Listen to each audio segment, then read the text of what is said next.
All right, for today's video review, we're going to be taking a look at another Hexbug JunkBot from the Alley collection. This time around, we're taking a look at Artie. And yeah, Artie is kind of an interesting little JunkBot here. He does some neat stuff and some stuff that I'm not quite as excited about. His main body section here, I'm pretty sure this is supposed to be like a circuit breaker or like a circuit housing. I don't know what you'd call that. You know, just the big box in your house that you'd go to turn on and off the different circuits throughout the house. I'm pretty sure that's what it's supposed to be because it's got all the little, you know, kind of hard to tell here, but they're sculpted so that all these little individual switches are one way or the other, and then it has the kind of big main one here. So that's kind of neat, even if it's not like immediately recognizable. It's not something like a refrigerator or like some big appliance that you can immediately tell what it is, but I think that comes across fairly well.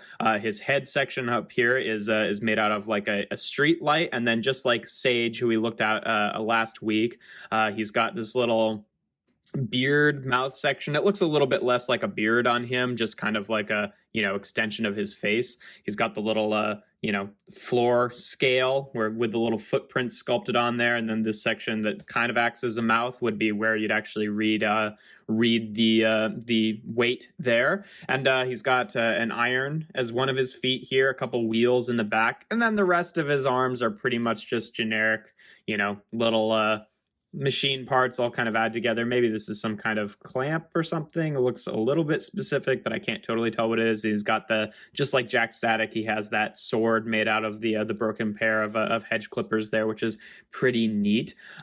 Here he is with his little build sheet here to show off what he's supposed to look like. He's got a pretty wide build, so they put his sideways, but yeah, that's all the parts there. Now, in terms of his functionality with the modules, he does some kind of interesting stuff. I mean, we'll start off just with the boring one here with the vibration module, which honestly, does it even like really fit on him? I guess you kind of have to just attach it with one of the pegs because it kind of bumps into this this like axle section here at the bottom. But what does that do? Not a lot. I mean, he's got rubber tires like on the ground, so he has a little bit too much like built-in friction to like really jitter around on a table surface. So yeah, you know, it's not that great most of the time, but it really does kind of nothing for him. The motor module, I think, is the one that's really interesting to talk about with him, because when you plug in the motor module, it actually makes these little wheels turn, and if you can get it just right, he'll actually move along across the table. It's kind of, you know, working against the mechanism there, like he's a little bit, you know, he weighs down the wheels a little bit too much, but I think that's pretty cool. I don't know if it's the best executed thing in the world, and I kind of wish that, you know, he actually had a third or fourth wheel here on the front rather than just relying on it sliding across like on the iron as a kind of like third, you know, contact point with the ground. But I think that works pretty well, and it definitely it gives some like potential to use this like module in different builds. But unfortunately, the thing that kind of sucks about it is like when you look at the other connection points, like it doesn't have like a huge number of options, because like you can't use this one to like plug a third wheel into, because that has to be where the motor module plugs into, which means if you wanted to like put it down on its back, you're pretty much limited to like adding a third wheel coming out of the back here, or like maybe off of the sides, which would have to be on these like long, you know, joints, so it wouldn't be super stable, and then you don't really have like a great place to plug in a head, you know, unless you plug in one of those like 2-to-1 kind of connection bits here, because it's got two connections. Like, I don't know, there's certainly things you could do with it. I haven't been able to experiment around with it and find anything all that exciting, but you know, there's some options there. And I guess like the aesthetic that he's kind of going for, and why one of his arms here is like so like weird and wibbly,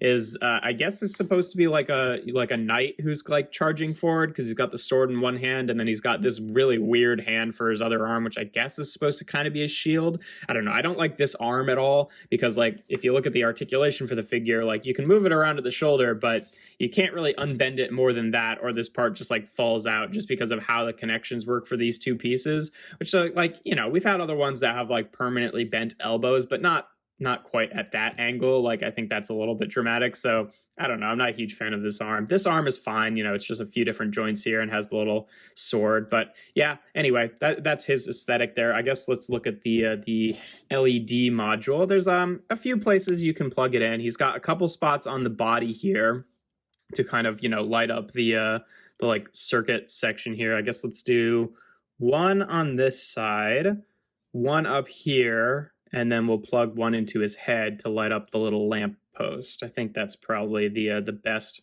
arrangement there, if we can get that to stay. It's not a super great connection there with the the lamp post section, unfortunately. Maybe if I turn it around and try to plug this section into the maybe the section with the scales a little bit better. Yeah, okay, that works. So we'll do that. Switch it on here and then switch off our lights.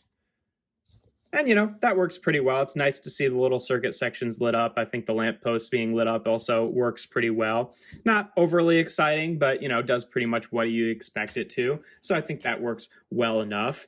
And, yeah, that's, you know, he's honestly, I don't know. He does some stuff that's I think is kind of cool, but he's just not that exciting to me for whatever reason. I honestly think a huge part of it is like, well, one, you know, he's only got a few sort of recognizable sections like the iron and the circuit board and the lamp there. Oh, and the scale. I don't know. Okay, maybe I'll walk that back. He's got enough, I think, in terms of recognizable parts. I think honestly a big part of it is he just doesn't. There's not a lot of color to this build. Like it's mostly gray, which for me makes it a little bit boring, but either way, in terms of comparisons, here he is with G1 Bumblebee and Core Class Soundwave, just for some Transformer stuff. Don't really have a circuit board bot, but here he is with a bot. And then here he is with Jack Static. So you can see, you know, pretty average size JunkBot there. And yeah, like I said, I don't know. In terms of like keep, scrap, or edit, I want to say he's probably a scrap for me, but the thing is with scrap bot or JunkBots is like, usually it's because I want to use the parts that he comes with in more interesting ways than the build, and I really actually don't think that the parts that he uses are that interesting. Like, there's potential here for making like an actually neat rolling JunkBot with this little section here, but I don't know. It doesn't work quite as well as I'd like it to. And I really don't like this arm. So I guess, you know, for lack of a better option, I think we might just do an edit with him and just replace this with a different kind of generic machine part, just so his arm has a little bit more like versatility in terms of how it can be posed. I think that works a little bit better just in terms of like giving him a real shoulder. And like, yeah, his elbow is still, you know, a little bit weird, but at least it's not in that permanently like 30-degree angle pose or less. So I think that works a little bit better, but either way, to each his own. But yeah, that's pretty much all there is to say about him. Honestly, not my favorite. He's not that exciting. I really like the idea of the motorized wheel section. I just wish that the actual body module itself had a few more ports so that you could, you know, make better use of that in different builds. Because as it is, it's like, okay, yeah, him charging forward is kind of neat, but you know, you'd really like to see like some ability to make like a little like wagon or car doing that, and it just really doesn't have the ports to accommodate that for the most part. Unfortunately, I'm sure some people could figure something out, but it's a little bit more or less intuitive than I'd like it to be. But either way, yeah, so not that exciting, but pretty adequate. If you enjoy my videos, make sure to leave a like and consider subscribing to the channel. I do reviews every Tuesday, Thursday, and Sunday. And without further ado, here we have Hexbug JunkBots Artie from the Alley collection.